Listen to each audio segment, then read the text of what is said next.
Students, good morning to all. आज हम लोग क्लास 4 की साइंस पढ़ेंगे। कौन सा चैप्टर? चैप्टर 2, क्योंकि चैप्टर 1 मैं आपको पढ़ा चुकी हूँ और चैप्टर 1 की 4 वीडियोस भी पोस्ट की जा चुकी हैं। फर्स्ट एंड सेकंड वीडियो में मैंने आपको चैप्टर एक्सप्लेन किया था, थर्ड वीडियो में मैंने आपको बुक फिल करवाई थी, उसके बाद फोर्थ वीडियो में मैंने आपको कॉपी वर्क करवाया था। ठीक है, तो आई होप आप सबका वर्क कंप्लीट है, उसको आप लोग लर्न भी करते रहिए क्योंकि उसका आपका टेस्ट भी होना है। आज हम लोग अब यहाँ पर चैप्टर 2 स्टार्ट करते हैं। चलिए ओपन कर लीजिए आप लोग अपनी अपनी बुक्स। देखिए चैप्टर 2 हमारा क्या है। हमारा फर्स्ट चैप्टर तो था ये green plants make their food. तो आई होप आप लोगों को समझ में आ गया होगा। सेकेंड चैप्टर है हमारा ये एडेप्टेशन इन प्लांट्स, यानी कि पौधों में अनुकूलन। ठीक है, पौधों में अनुकूलन कैसे होता है इसके बारे में आज हम लोग पढ़ेंगे। देखिए सबसे पहले हम कुछ बेसिक जानकारी कि बेटा जिन भी बच्चों ने अभी बुक्स नहीं ली हैं आप लोग प्लीज़ बुक्स ले लीजिए, क्योंकि बिना बुक्स के आपके लिए पढ़ना बहुत मुश्किल है। बुक्स आपके लिए बहुत ज़्यादा इम्पॉर्टेंट है। बुक्स आप लोग ले लीजिए ताकि आपको पढ़ाई में किसी भी तरह की प्रॉब्लम्स ना हो।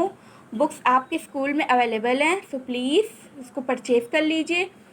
और सेकंड, हमारी वीडियोस के लिए आपको पता है क्या करना है, आपको हमारे चैनल को सब्सक्राइब करना है और बेल आइकन प्रेस करना है ताकि हमारी सारी वीडियोस आपको टाइम पे मिल सके। Okay students, start. Adaptation in plants यानी कि पौधों में अनुकूलन। पौधों में अनुकूलन क्या होता है? सबसे पहले आप देखिए पौधे जो होते हैं वो अलग अलग जगहों पर उगते हैं। ठीक है, कुछ पौधे ज़मीन पर उगते हैं, कुछ पौधे पानी में उगते हैं। तो वो वहाँ की जो जलवायु वगैरह होती है वो क्या होती है, वो पौधों को उगने में, उनका विकास करने में उनकी हेल्प करती है। ठीक है, तो यही हमारा होता है पौधों का अनुकूलन। चलिए स्टार्ट करते हैं chapter. Plants have some basic needs to survive. These needs include light, water, air, minerals, or nutrients. The special features that allow an organism to live in a particular area are known as adaptation. यहाँ पर देखिए सबसे पहले क्या लिखा है कि plants have some basic needs to survive. जैसे हम लोगों को जीवित रहने के लिए कुछ बेसिक नीड्स की आवश्यकता होती है। बेसिक नीड्स में क्या क्या आता है हमारे? खाना हो गया, हवा हो गई, पानी हो गई। क्या इन सब के बिना हम जीवित रह सकते हैं? बिल्कुल नहीं रह सकते। तो वैसे ही आपका ये जो प्लांट्स होता है, पौधे जो होते हैं, इनको भी जीवित रहने के लिए कुछ बेसिक नीड्स की आवश्यकता होती है। वो बेसिक नीड्स क्या है ये हम These needs include light, water, air, minerals और nutrients. अब देखिए इन आवश्यकता में यानी इन ज़रूरतों में क्या क्या शामिल होता है। सबसे पहले लाइट्स यानी रोशनी, वाटर यानी पानी, एयर यानी हवा, और मिनरल्स यानी कि मिनरल्स आपका क्या होता है? खनिज, और न्यूट्रिएंट्स यानी कि पोषक तत्व। तो प्लांट्स को उन सर्वाइव करने के लिए, जीवित रहने के लिए किन किन चीज़ों की आवश्यकता होती है? प्रकाश, पानी, हवा, और ये आपका क्या है जो है तो खनिज और पोषक तत्व। ठीक है, the special feature that allow an organism to live in a particular area are known as adaptation. एक जो विशेषताएं होती है, जो विशेष विशेषताएं होती है, वो किसी भी जीव को किसी विशेष क्षेत्र में रहने की अनुमति जो देती है उसी को हम लोग अनुकूलन के रूप में जानते हैं। ठीक है, अनुकूलन दैट मीन्स क्या होता है कि जो अगर पौधे अगर कहीं पर रहते हैं, उनका विकास जो होता है, तो वहाँ की जो विशेषताएं होती है वो उसको रहने की अनुमति देती है। तो ये होता है पौधों में अनुकूलन। All living things including plants adapt to their surrounding to survive. The natural home of a plant or an animal is called its habitat. यहाँ पर देखिए ऑल लिविंग थिंग्स यानी कि जितने भी लिविंग थिंग्स होते हैं इंक्लूडिंग प्लांट्स, उसमें आपका ये पौधे भी शामिल होते हैं। ठीक है, adapt to their surrounding to survive, यानी कि उनको रहने के लिए उनके आसपास के वातावरण के अनुकूल होती है। देखिए all living things including plants adapt to their surrounding to survive, यानी कि पौधों सहित सभी जीवित चीज़ें जीवित रहने के लिए आसपास के वातावरण के अनुकूल होती है, यानी कि जीवित रहने के लिए उनका जो आसपास का वातावरण होता है वो उनके अनुकूल होता है ताकि वो जीवित रह सके। The natural home of a plant और an animal is called its habitat. यहाँ पर देखिए क्या है कि किसी पौधे या जानवर के प्राकृतिक घर को उसका निवास स्थान कहा जाता है। हैबिटेट मीन्स निवास स्थान, ठीक है। The natural home of a plant और an animal is called its habitat. किसी भी पौधे या जानवर के प्राकृतिक घर को उसका निवास स्थान कहा जाता है। प्राकृतिक घर तो आप जैसे समझ ही रहे हो, प्राकृतिक घर मतलब कि जो प्राकृतिक होते हैं, नेचुरल होते हैं, जो जिसको बनाया नहीं जा सकता है, ठीक है। फिर है हमारा एडेप्टेशन इन प्लांट्स, यानी कि पौधों में अनुकूलन। अब देखिए यहाँ पर हम पढ़ेंगे एडेप्टेशन इन प्लांट्स, पौधों में अनुकूलन के बारे में, ठीक है। Plants differ greatly in their habitats. They can be divided into two types on this basis: terrestrial plants and aquatic plants. सबसे पहले देखिए plants differ greatly in their habitats. ये जो पौधे होते हैं वे अपने आवास में बहुत अलग अलग प्रकार के होते हैं, अलग मतलब कि भिन्न होते हैं। जहाँ जैसे वो रहते हैं तो उनका जो है तो आवास जो होता है, रहने का स्थान जो होता है वो अलग अलग होता है, भिन्न होता है, सब एक ही जगह पे नहीं रहते हैं, ठीक है। They can be divided into two types on this basis, और इसी के आधार पर हम लोग इसको दो भागों में विभाजित कर सकते हैं। फर्स्ट है हमारा टेरेस्ट्रियल प्लांट्स एंड सेकेंड है हमारा एक्वाटिक प्लांट्स। देखिए टेरेस्ट्रियल प्लांट्स क्या है। टेरेस्ट्रियल प्लांट्स यानी स्थलीय पौधे, जो पौधे ज़मीन पर उगते हैं उसको हम लोग टेरेस्ट्रियल प्लांट्स कहते हैं। और दूसरा है हमारा एक्वाटिक प्लांट्स, यानी कि जो पौधे जल में उगते हैं, पानी में उगते हैं, उसे हम लोग जलीय पौधे यानी एक्वाटिक प्लांट्स कहते हैं। सबसे पहले हम पढ़ेंगे टेरेस्ट्रियल प्लांट्स के बारे में। सो टेरेस्ट्रियल प्लांट्स यानी स्थलीय पौधे, इसकी हिंदी आप लोग लिख लीजिए साइड में। Plants that grow on land are known as terrestrial plants. There are different kinds of terrestrial plants depending on the place they grow in.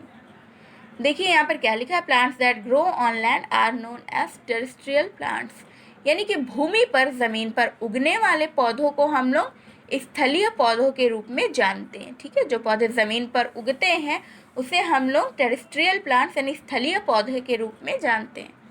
There are different kinds of terrestrial plants, और जो होते जो ये जो ज़मीन पर उगते हैं पौधे, स्थलीय पौधे, वे विभिन्न प्रकार के होते हैं depending on the place they grow in, ठीक है। वो जिस स्थान पर वे बढ़ते हैं उसके आधार पर, यानी कि जिस स्थान पर वो बढ़ते हैं उसके आधार पर वो कई प्रकार के होते हैं। सबसे पहले हम पढ़ेंगे प्लांट्स ग्रोइंग इन प्लेन्स, यानी कि मैदानों में उगने वाले पौधे। यहाँ पर देखिए मैदानों में भी उगते हैं कुछ पौधे रेगिस्तान में उगते हैं, कुछ पौधे पहाड़ों में उगते हैं, तो सब ये सब अलग अलग होते हैं ना। तो यहाँ पर सबसे एक एक करके हम पॉइंट वाइज पढ़ेंगे। सबसे पहले पढ़ेंगे प्लांट्स ग्रोइंग इन प्लेन्स, यानी मैदानों में उगने वाले पौधे। A wide variety of plants grow in the plains. Generally the trees growing in the plains have branches and leaves, यानी कि a wide variety of plants grow in the plains, यानी मैदानी इलाकों में बहुत सारे अलग अलग प्रकार के पौधे उगते हैं। फिर उसके बाद जनरली आमतौर पर the trees growing in the plains have branches and leaves, यानी कि आमतौर पर देखिए मैदानों में जो पौधे उगते हैं उनकी क्या होती है, उन पेड़ों की शाखाएं और पत्तियां होती हैं, ठीक है। They are adapted to withstand the climatic conditions of the plains, यानी कि वे मैदानों की जलवायु परिस्थितियों के साथ खड़े रहने के लिए अनुकूलित होती है, यानी कि जो मैदान की जो जलवायु होती है, वहाँ की जो कंडीशंस होती है, परिस्थिति होती है, तो वो उसके हिसाब से वहाँ पर वो सर्वाइव कर जाते हैं, वो जीवित रह जाते हैं, वो उनका जो अनुकूलन हो जाता है, ठीक है, वो अनुकूलित हो जाते हैं। They can survive in moderately cold as well as hot months. यहाँ पर वे मध्यम ठंड के साथ साथ गर्म महीनों में भी जीवित रह सकते हैं, यानी कि वहाँ पर मैदानी इलाकों में जो है तो बहुत ज़्यादा ठंडी नहीं पड़ती है, वहाँ पर हल्की ठंड रहती है और गर्म ये ज़्यादा रहता है, ठीक है। तो ये जो होते हैं, ये पौधे जो होते हैं, ये हल्की ठंड के साथ साथ गर्मी के महीनों में भी आसानी से जीवित रह जाते हैं। फिर देखिए क्या है, हाउएवर, हालांकि they shed most of their leaves in autumn, उनके जो पेड़ों की ये जो पत्तियां होती हैं वो शरद ऋतु में उनकी पत्तियां झड़ जाती हैं। ठीक है, मैदानों में जो पौधे उगते हैं उनकी पत्तियां शरद ऋतु में झड़ जाती हैं, फिर उसके बाद नई पत्तियां आने शुरू हो जाती हैं। Some common plants growing in the plains are neem, mango, peepal, gulmohar, shisham, amaltas and banyan. यहाँ पर देखिए क्या कुछ पौधों के नाम दिए हैं जो आपके मैदानी इलाकों में उगते हैं। ठीक है, मैदानी इलाकों में उगने वाले कुछ सामान्य पौधे हैं, जैसे आपका ये है नीम का पेड़, आम का पेड़, पीपल का पेड़, गुलमोहर, शीशम, अमलतास और बेनियन यानी कि बरगद। ये सब पेड़ जो होते हैं ये आपके मैदानी इलाकों में उगते हैं और मैदानी इलाकों के अनुसार वो अपना अनुकूलन कर सकते, वो आसानी से जीवित रह सकते। फिर उसके बाद नेक्स्ट पेज नंबर 11 हम पढ़ेंगे अब desert plants. Desert plants means आपका क्या होता है, रेगिस्तान के पौधे। इसकी हिंदी आप लोग साइड में लिख लीजिए।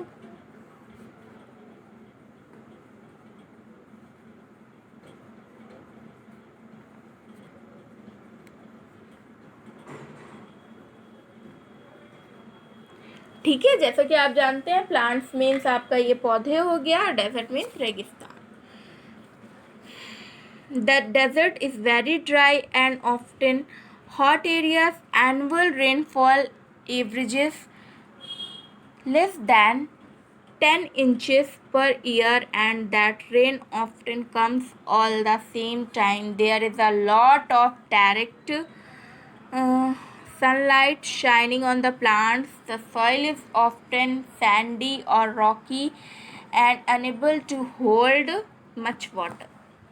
सबसे पहले तो आप देख लीजिए, ये आपको ये जो हेडिंग है इसका, ये टॉपिक जो है डेजर्ट प्लांट, ये पढ़ने में ही पता चल रहा है कि जो डेजर्ट एरिया होता है यानी रेगिस्तानी जगह जहाँ पर रेगिस्तान होता है वहाँ पर बारिश बहुत ही कम होती है। ठीक है, तो वहाँ पर थोड़ा सा पानी के लिए बहुत मुश्किल होती है। तो उसी तरह पेड़ पौधों को तो पानी चाहिए होता है, बट कुछ प्लांट्स ऐसे होते हैं जो डेजर्ट एरिया में डेजर्ट एरिया के वो अनुकूल होते हैं, उनका वहाँ पर विकास आसानी से हो जाता है। The desert is very dry and often hot area, यानी जो रेगिस्तान होता है वो बहुत ही गर्म होता है, बहुत ही शुष्क एरिया होता है, क्षेत्र होता है। ठीक है, रेगिस्तान बहुत शुष्क है और गर्म क्षेत्रों को प्राप्त करता है। Annual rainfall averages less than 10 inches per year and that rain often comes all at the same time। यानी कि वहाँ पर जो वार्षिक वर्षा होती है, साल में जो बारिश होती है, उसका औसतन कितना हैगा, उसका औसतन प्रतिवर्ष 10 इंच से भी कम होता है।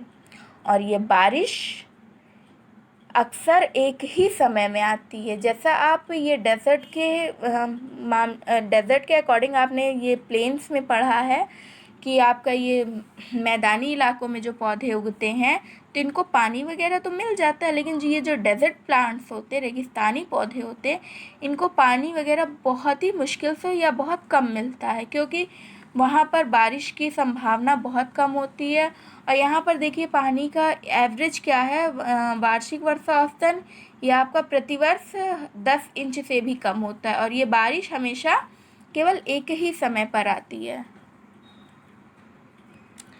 There is a lot of direct sunlight shining on the plants। ठीक है, पानी की कमी के वजह से यहाँ पर देखिए पौधों पर सीधी धूप चमकती है। ठीक है, पौधों पर धूप जो है तो वो सीधी चमकती है। The soil is often sandy और rocky and unable to hold much water. और यहाँ पर जो मिट्टी होती है, हाँ, यहाँ पर ये जो मिट्टी होती है रेगिस्तान में वो कैसी होती है, वो जो है तो रेतीली होती है, ठीक है, रेत वाली होती है। ये जैसे आपका ये रेगिस्तान है तो मिट्टी भी यहाँ की रेतीली होगी और चट्टानी होती है, ठीक है, सैंडी और रॉकी, यानी कि रेतीली और चट्टानी होती है। And unable to hold much water, और ज़्यादा पानी को ये रखने में असमर्थ होती है, यानी जो रेतीली और चट्टानी मिट्टी होती है तो ये पानी को नहीं पकड़ सकती, ये पानी को रखने में असमर्थ होती है। फिर उसके बाद winds are often strong and dry out plants. Plants are expose to extreme temperatures and drought conditions. Plants must cope with extensive water loss. Plants like cactus, date palm, and prickly ears grow in deserts. Winds are often strong and dry out plants. यहाँ पर देखिए, यहाँ की जो हवाएं होती हैं वो जो है तो वो बहुत ही मजबूत और शुष्क पौधे होती है, ठीक है। यहाँ पर हवाएं बहुत मजबूत होती हैं और पौधे जो है तो वो बहुत शुष्क होते हैं। Plants are expose to extreme temperatures and drought conditions. पौधों को बहुत ज़्यादा अत्यधिक तापमान और सूखे की स्थिति से यहाँ पर अवगत कराया जाता है, यानी कि यहाँ पर आपको पता है गर्मी ज़्यादा पड़ती है, ठीक है, और यहाँ पर सूखा रहता है। जब बारिश नहीं होती है तो बारिश की वजह से सूखा तो पड़ना ही पड़ना है, तो यहाँ पर प्लांट्स को अत्यधिक तापमान और सूखे की स्थिति से अवगत कराया जाता है। Plants must cope with extensive water loss, और पौधों को यहाँ पर पानी की कमी का सामना करना पड़ता है, ठीक है। जैसे कि आपका ये राजस्थान हो गया, राजस्थान में देखिए, राजस्थान में ये रेगिस्तानी एरिया हमारा ये राजस्थान होता है, तो राजस्थान में पानी की कमी होती है ना, तो जैसे इंसानों को बहुत मुश्किल का सामना करना पड़ता है पानी के लिए, वैसे ही पौधों को भी पानी की कमी का सामना करना पड़ता है। Plants like cactus, date palm and prickly pears grow in desert. अब देखिए रेगिस्तान में किस प्रकार के पौधे होते हैं। रेगिस्तान में कैक्टस, खजूर और कांटेदार नाशपाती जैसे पौधे उगते हैं, ठीक है। ये रेगिस्तान जो होता है इसमें कौन से पौधे उगते हैं, कैक्टस, खजूर और कांटेदार नाशपाती जैसे पौधे उगते हैं। तो ये आपका हो गया डेजर्ट प्लांट्स। इसके बाद है हमारा माउंटेनियस प्लांट्स, यानी पहाड़ी पौधे।